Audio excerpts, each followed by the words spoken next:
మన నేపాల్ ముక్తినాథ్ యాత్ర నిన్నటి నుంచి ప్రారంభమైంది. సో అందరి పరిచయాలు మనం దిగిన తర్వాత అందరూ ఒక చోట ఉన్నప్పుడు పరిచయాలు చేసుకుందాం. సో ఈరోజు మొదటిగా ఈ యాత్రలో షెడ్యూల్లో ప్రతిరోజు కూడా మనం నిత్యం భాగవత సేవయ్య, నిత్యం భాగవతాన్ని చెప్పుకుంటాం. ఈ 10 రోజులు కూడా భాగవతంలో దశమ స్కందాన్ని మనం చర్చిద్దాం, శ్రీకృష్ణుని యొక్క లీలలు. సో దానికన్నా ముందు ఈరోజు ప్రత్యేకమైనటువంటి సుదినం ఏమిటో తెలిసే ఎవరికన్నా? హనుమాన్ జయంతి. సో నవవిధ భక్తి మార్గాలలో 9 మార్గాలు ఉన్నాయి. అందులో శ్రవణ, కీర్తన, స్మరణ, వందన, పాద సేవన, దాస్య, సఖ్య, ఆత్మ నివేదన అనేటువంటి 9 మార్గాలలో ఒక్కొక్కరు ఒక్కొక్క మార్గానికి ప్రాతినిధ్యం వహిస్తూ ఉన్నారు. శ్రవణంకి పరీక్షిత్ మహారాజు, కీర్తనముకి సుఖదేవ గోస్వామి, ఇలా స్మరణానికి ప్రహ్లాద మహారాజు, ఇలా ఒక్కొక్క భక్తుడు ఒక్కొక్క దానికి ప్రాతినిధ్యం వహిస్తూ ఉండగా హనుమంతుడు మాత్రం దాస్య భక్తికి ఆయన ప్రాతినిధ్యం వహిస్తూ ఉన్నారు. మనందరికీ తెలుసు, అనేక మంది రామభక్తులు ఉండగా హనుమంతుడిని చాలా ప్రత్యేకంగా చెప్పుకుంటారు. శ్రీరామచంద్రుడు వారధి నిర్మాణ సమయంలో చాలా మంది సహాయం చేశారు, ఆఖరికి ఉడతతో సహా. అదే శ్రీరాముడు అందరికీ వారికి తగ్గ గౌరవాన్ని ఇచ్చారు. కానీ ప్రత్యేకంగా హనుమంతుడిని మాత్రం మనం చెప్పుకుంటాం. హనుమంతుడు అంటే ఆంజనేయుడు అంటే భగవంతుడిని తన గుండెల్లో పెట్టుకున్నటువంటి గొప్ప మహాత్ముడు శ్రీ హనుమాన్. ఆయన దాస్యభక్తి ఏ విధంగా ఉంది అంటే, ఆయన ఎంతటి గొప్ప భక్తుడు అంటే, భక్తి రసామృత సింధు అనేటువంటి ఒక గ్రంథం ఉంది. అందులో ఒక విషయం చెప్పబడి ఉంది. అన్యాభిలాషితా శూన్యం అనా ఇలా వచ్చే వాళ్ళకి పక్కన కర్మ అనావృతం అనుకూల్యైన కృష్ణానుశీలనం భక్తిరుత్తమం. ఉత్తమమైనటువంటి భక్తి ఏమిటి అంటే, అన్ని పరిస్థితుల్లో కూడా భగవంతుని సేవించగలగాలి. జనరల్గా అందరూ ఎలా ఉంటారంటే, మనకు ఆరోగ్యం బాగుంటే చేస్తాం, ఆరోగ్యం బాగోకపోతే అసలు దాని జోలికి కూడా వెళ్దాం, అటువంటి పరిస్థితి జోలికి కూడా వెళ్దాం. ఇంకా మనకి ఏదైనా కోరికలు నెరవేరితే భగవంతుడిని మనం సేవిస్తాం. ఇప్పుడు చూస్తున్నాం మనందరం, ఇక్కడికి వెళ్తే కోరికలు నెరవేరుతున్నాయంటే తండోపతండాలుగా వెళ్ళిపోతారు అందరూ. అంటే భగవంతుడి కోరికలు నెరవేర్చడానికి ఆయన మన దాసుడా? మనం ఆయన దాసులమా? మనం ఆయన సేవకులమా? లేదంటే ఆయన మన సేవకుడా మన పని చేయడానికి? ఇప్పుడు చిన్నప్పుడు తల్లిదండ్రులు మనల్ని కని పెంచారు. వాళ్ళు అంటే ఒక వయసు వచ్చిన తర్వాత వాళ్ళని మనం చూసుకోవాలి. సో తల్లిదండ్రులు ఒక వయసు వచ్చిన తర్వాత పెద్దవాళ్ళు అయిపోతారు, వృద్ధాప్యానికి వచ్చేసిన తర్వాత అప్పుడు వాళ్ళని మనం చిన్నపిల్లలా చూసుకోవాలి. లేదు, వాళ్ళు ఇంకా 360 మనం జీవితాంతం కూడా వాళ్ళు మనల్ని చూసుకోవాలి. వాళ్ళకి ఇంకా వయసు వచ్చేసింది, ఇంక వాళ్ళు చూడడానికి వాళ్ళకి ఓపిక లేదు కాబట్టి వాళ్ళు చూడట్లేదని చెప్పి వదిలేస్తాము. సో అదే విధంగా దైవం కూడా, అందుకని చెప్తారు తల్లిదండ్రుల్ని కూడా దైవ స్వరూపులు అని చెప్పి అంటారు. సో తల్లిదండ్రుల్ని ఎలా అయితే మనం వదిలేయమో, దైవాన్ని కూడా మనం అలా వదిలేయడానికి ఛాన్స్ లేదనమాట, అసలు వదలకూడదు కూడా. ఎందుకంటే భగవంతుడి దగ్గర ఏదైనా ఆశించి కానీ చేస్తే అది అసలు భక్తి కాదు. భక్తి రసామృత సింధు చెప్తుంది, అన్యాభిలాషిత శూన్యం. ఎటువంటి అభిలాష, కోరిక శూన్యం అసలు ఉండకూడదు. శూన్యం అంటే సున్నా కదా, లేదు, ఒకటి ఏమీ లేదని కదా. అన్యాభిలాషిత శూన్యం, ఎటువంటి అభిలాష, కోరిక లేకుండా భగవంతుడి దగ్గరికి వెళ్తున్నాం చూసారా? అది నిజమైనటువంటి భక్తి, నిజమైనటువంటి ప్రేమ. ఒక ఇద్దరు ప్రియుడు ప్రేయసి ఇద్దరు ఉన్నారు చూడండి. నిజమైనటువంటి ప్రేమ ఉన్న చోట ఒకరికొకరు ఏమి పొందాలి అనుకోరు ఎప్పుడు కూడా. కానీ ఇప్పుడు ఉన్నటువంటి ప్రేమలు ఏవి నిజం కాదు, కామము అని చెప్పంట. కామం అంటే కోరిక, కోరిక. సో నిజమైనటువంటి ప్రేమ ఉన్న చోట నాకు గిఫ్ట్ ఇవ్వాలి, నేను గిఫ్ట్ ఇవ్వాలి, ఇదేమీ ఉండదు, ఇదేమీ ఉండదు అనమాట. సో భగవంతుని పట్ల నిజమైనటువంటి ప్రేమ భక్తి ఉంటే భగవంతుడు నువ్వు కోరుకోకూడదు, నువ్వేమి కోరుకోకూడదు, ఆయన ఏమి ఇవ్వకపోయినా నువ్వు యాక్సెప్ట్ చేయగలగాలి. ఇది నిజమైనటువంటి భక్తి, నిజమైనటువంటి భక్తికి తార్కాణం. సో కాబట్టి మనం భగవంతుడు ఇచ్చినా ఇవ్వకపోయినా మనం యాక్సెప్ట్ చేయాలి. కానీ ఈశోపనిషత్ చెప్తుంది, ఈశావాస్యమిదం సర్వం. మనకి కర్మ అనేటువంటిది ఒకటి ఉంది. ఆ కర్మ బట్టి మనం చేసినటువంటి పుణ్యానికి తగ్గ ప్రతిఫలాన్ని మనం పొందుతాము. మనందరికి తెలుసు న్యూటన్స్ థర్డ్ లా, చర్యకు ప్రతిచర్య. నువ్వు సపోటా విత్తనం వేస్తే మామిడి పండు రాదు, మామిడి పండు విత్తనం వేస్తేనే మామిడి పండు వస్తుంది. సో అదే విధంగా నువ్వు ఎటువంటి పని చేస్తే అటువంటిదే నువ్వు పొందుతావు. కాబట్టి భగవంతుని మనం ఏదన్నా ఆశించే ముందు మనము భగవంతుని కోసం ఏం చేస్తున్నాము. మనకు చూడండి, పెద్దవాళ్ళు చెప్పేవారు, దేశం నీకేమి చేసింది కాదు, దేశానికి నువ్వేమి చేశావు అనేది ముఖ్యం. అదేవిధంగా భగవంతుడు నీకేం చేశాడు కాదు, భగవంతుడి కోసం నువ్వేమి చేశావు, భగవంతుడి కోసం ఎంత స్పెండ్ చేసావు నీ జీవితం. 24 గంటలు భగవంతుడు మనకి ఇచ్చాడు కదా సమయాన్ని. ఆ 24 గంటల సమయంలో నువ్వు ఎంతసేపు భగవంతుడి కోసం కేటాయిస్తున్నావు, అది కదా ముఖ్యం. మనం భగవంతుడి కోసం సమయాన్ని కేటాయించము. చాలా మంది గుడికి వస్తూ ఉంటారు, ఎక్కడ లేని కంగారంతా గుడిలోనే పడతారు. సినిమాకి వెళ్తారు, ఎక్కడైనా కంగారు పడతారా? సినిమాలో పేర్లు వస్తున్నా కూడా మరీ ఎంత కరుగుతూ ఉంటారంటే ఆ చివరి పేరు వరకు చూస్తూనే ఉంటారు కూర్చొని. సినిమా స్క్రోలింగ్ లో లాస్ట్ లో ఇంకా 10 నిమిషాలు ఉంటే బాగుండు సినిమా, ఇంకో అర్ధగంట ఉంటే బాగుండు, అలా అనిపిస్తూ ఉంటది. సో మరి మందిరంలో ఎందుకు కంగారు పడతారు? చాలా మంది మా మందిరానికి వస్తుంటారు, ఒక్క నిమిషం హారతి అయిపోద్ది, ప్రసాదం పెడతా ఉన్నానంటే స్వామి టైం లేదంట. ఇలాంటి వ్యక్తులు అంటే భగవంతుడి కోసం సమయాన్ని కేటాయించలేనటువంటి వ్యక్తులు మనం. అలాంటి వ్యక్తుల కోసం భగవంతుడు ఎందుకు ఏం చేయాలి? ఒక వ్యక్తి దగ్గర నుంచి మనం ఏదైనా ఆశిస్తున్నామంటే అక్కడ మనం ఎదురు చూడాలి. ఎదురు చూపులో మనకి ఫలం అనేటువంటిది లభిస్తుంది. ఇప్పుడు విత్తనం వేసిన వెంటనే ఆ చెట్టు వెంటనే నాకు ఫలం కావాలంటే ఎట్లా అవుతుంది? అది చెట్టు కాస్త పెద్దదవ్వాలి కదా, వెయిట్ చేయాలి, దానికి ఆ పూత రావాలి, అదంతా అయిన తర్వాత అప్పుడు ఆ పండు వచ్చిన తర్వాత అది మొగ్గాలి. సో అదే విధంగా మరి భగవంతుడి కోసం మనం ఏం చేసామనడానికి నిదర్శనం ఎవరు అంటే ఆయన జీవితం అంతా భగవంతుడి కోసమే కేటాయించాడు. ఎవరు? హనుమంతుడు. ఆయన జీవితం అంతా స్వామి సేవ కొరకు మాత్రమే ఆయన జీవితాన్ని కేటాయించాడు. ఆయన ఏం చేసినా సరే తత్రా పిత నియమిత స్మరణేన కాలహ అంటారు ఆచార్యులు చెప్తున్నారు. ప్రతి క్షణం ప్రతి అణువులో కూడా ఆయన భగవంతుడి కోసం ఆలోచిస్తూనే ఉన్నాడు. అయితే యుద్ధం అంతా అయిపోయింది, రావణ సంహారం అయిపోయింది.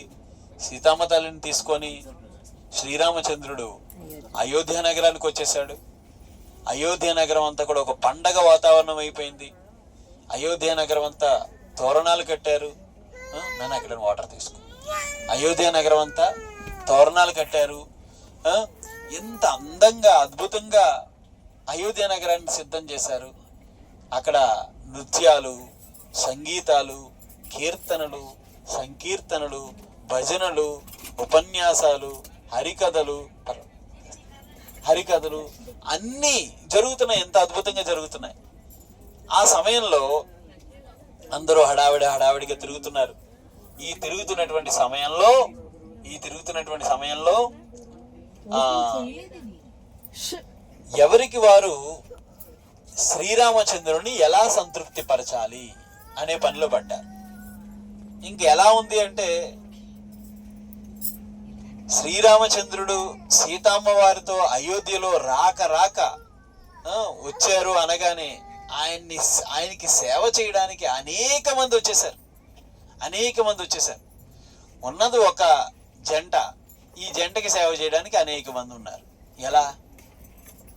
ఇక్కడ అయోధ్య నగరం చాలా పెద్ద నగరం, అందరికీ ఎలా సేవనివ్వాలి?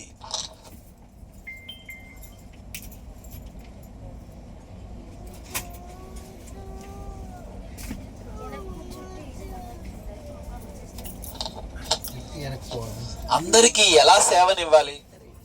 చాలా కష్టం కదా అని ఆలోచిస్తున్న సమయంలో ప్రతి సేవలోని ఇన్వాల్వ్ అయిపోతున్నాడు హనుమంతుడు. ఇలా కాదని చెప్పి లక్ష్మణుడు ఏం చెప్పాడంటే సీతమ్మ వారితో, అమ్మా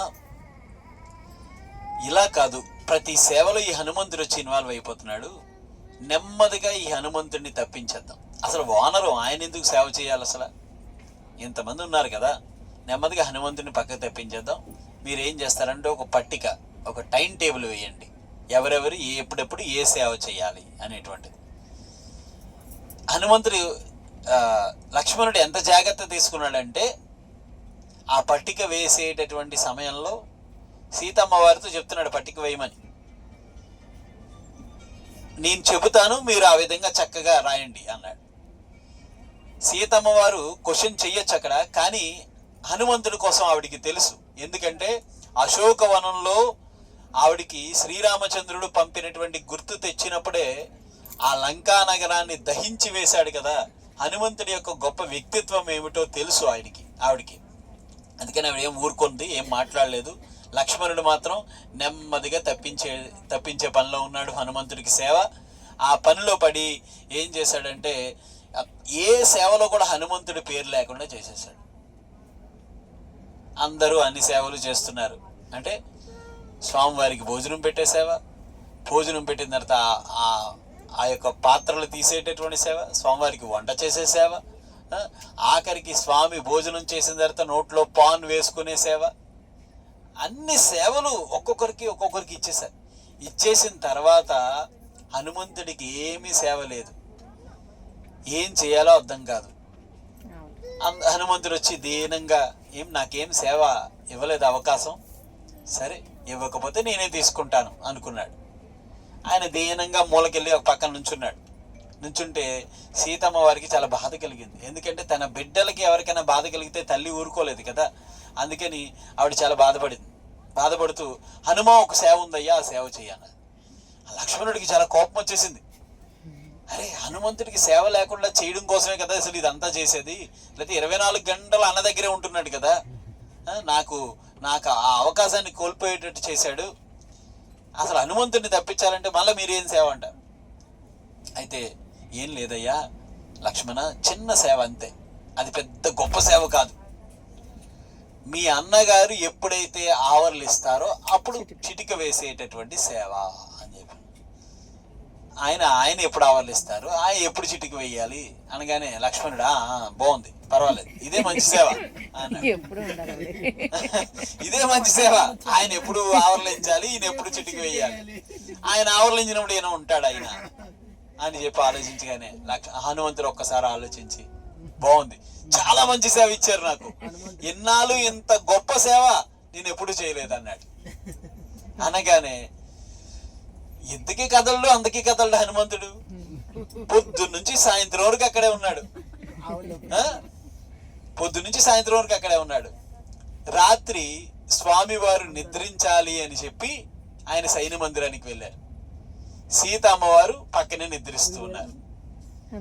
ఈ లోపల చూస్తే ఆ మిద్దె పైన ఇలా ఎక్కి కూర్చొని చూస్తున్నాడు.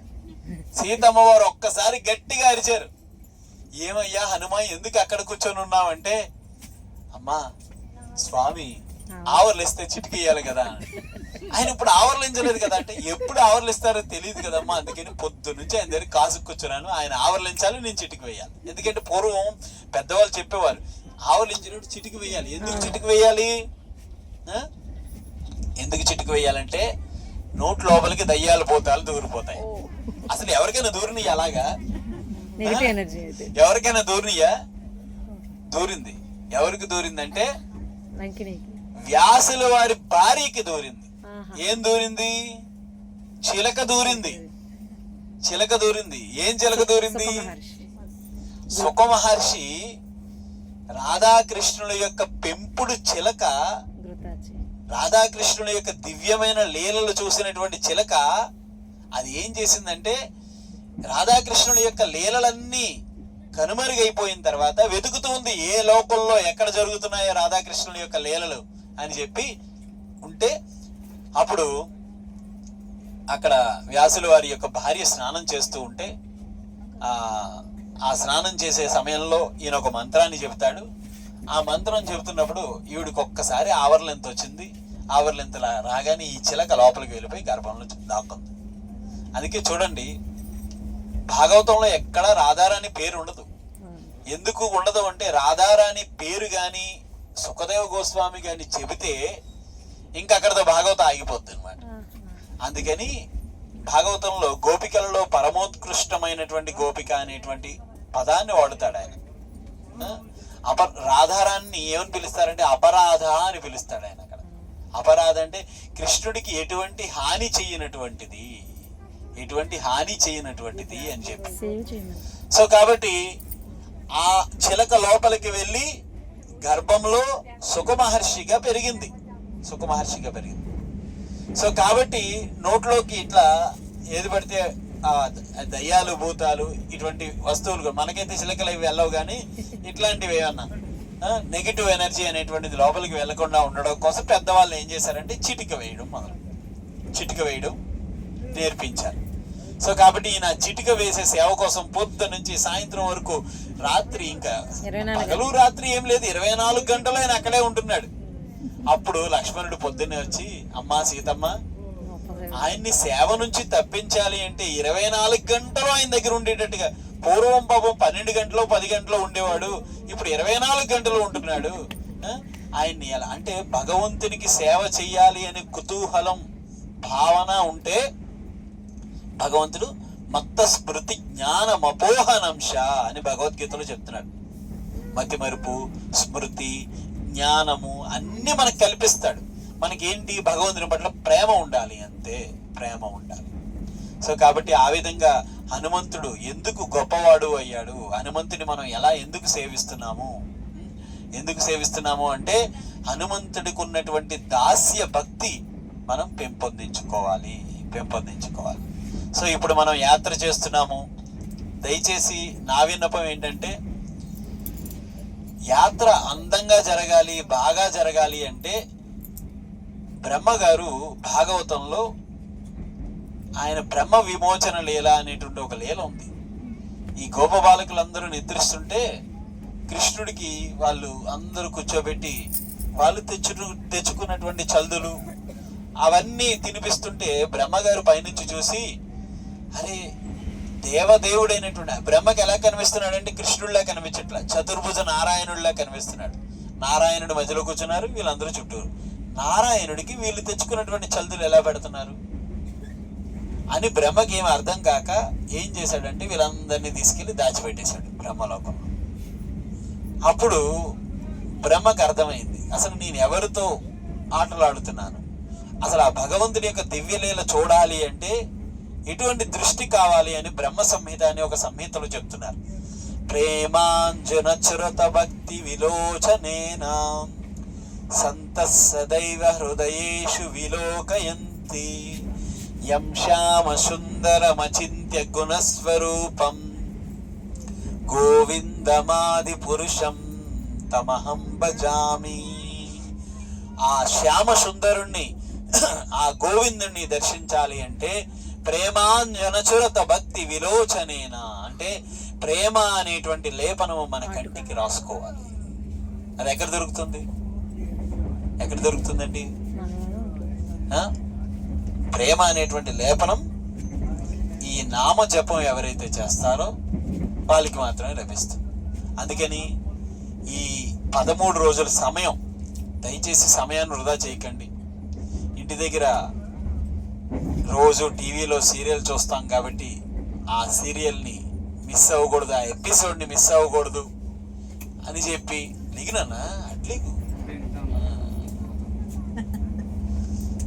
ఆ ఎపిసోడ్ని మిస్ అవ్వకూడదు అని చెప్పి ఫోన్లో చూడడం. టైం వేస్ట్ చేయకండి. ఎలాగో మీ ఫోన్లు 2 రోజుల్లో పనిచేయవు, 10 రోజులు మీ ఫోన్లు పనిచేయవు, ఎవరి ఫోన్లు. ప్రశాంతంగా ఉండండి. 10 రోజులు ఫోన్ లేకపోతే ఎంత బాగుంటుందో ఒక్కసారి ఆలోచించండి. మీకు ఏమైనా అంతకీ అర్జెంట్ అయితే నా ఫోన్ పనిచేస్తుంది, నా ఫోన్ ఉపయోగించుకోవచ్చు. సో ఆ 10 రోజులు ఫోన్కి దూరంగా ఉండండి. చక్కగా ఫోటోలు తీసుకోండి, వీడియోలు తీసుకోండి, ఏదైనా ప్లేసెస్ని దాన్ని ఏమంటారు తీయండి, వీడియోస్ తీయండి, మీ చుట్టాలకి అందరికీ పంపించండి. ఇంటికి రూమ్కి వస్తే వైఫై ఉంటుంది, వైఫై ద్వారా వాట్సాప్ వాడుకోండి. సో ఈ మాత్రం సీరియల్స్కి దూరంగా ఉండండి. ఇంకా అనవసరమైనటువంటి భౌతికమైనటువంటి కార్యాలకి దూరంగా ఉండండి. ఎందుకంటే ముక్తినాథ్ యాత్ర చాలా కష్టతరమైనటువంటి యాత్ర, చాలా కష్టతరమైనటువంటి యాత్ర. ఎంతో సాధన ఉంటే గాని మనం వెళ్ళడం, ఎంతో సాధన ఉంటే. నేను లాస్ట్ టైం 78 మందిని తీసుకెళ్ళాను.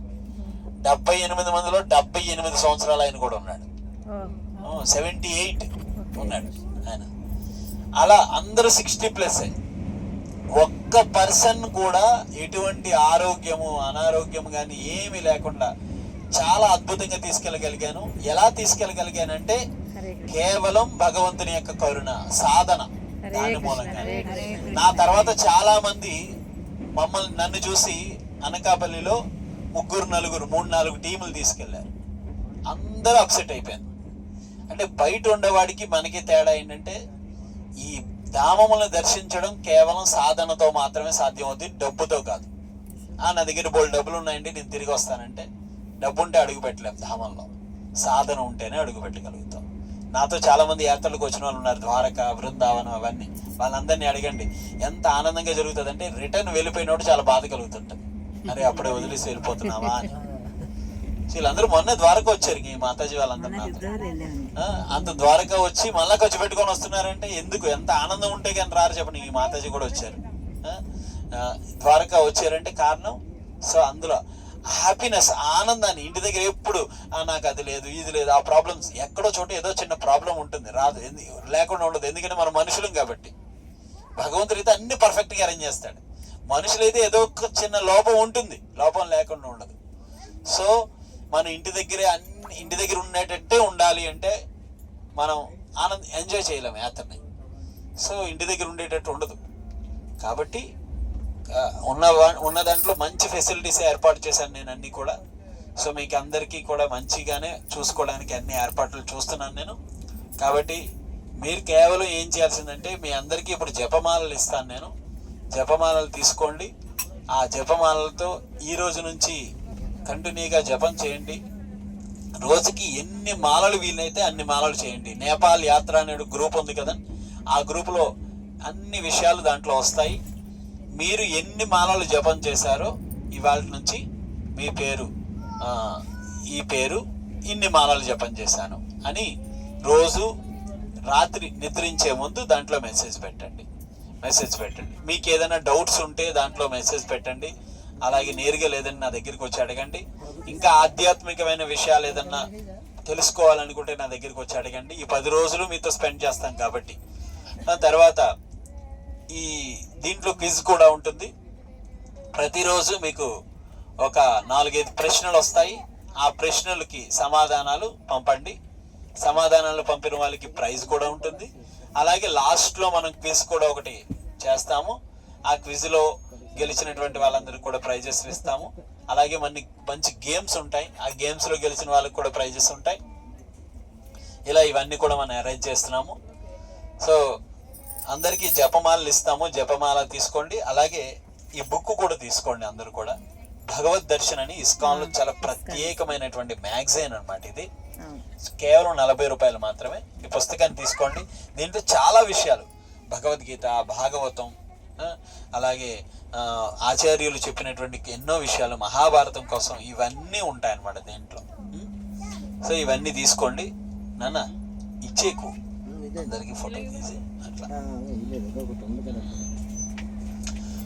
సో జపమాలలు రెడీగా ఉన్నాయా? జపమాల నేను ఎలా చేయాలో చెప్తాను మీకు, అందరూ దగ్గరికి వచ్చి తీసుకోండి.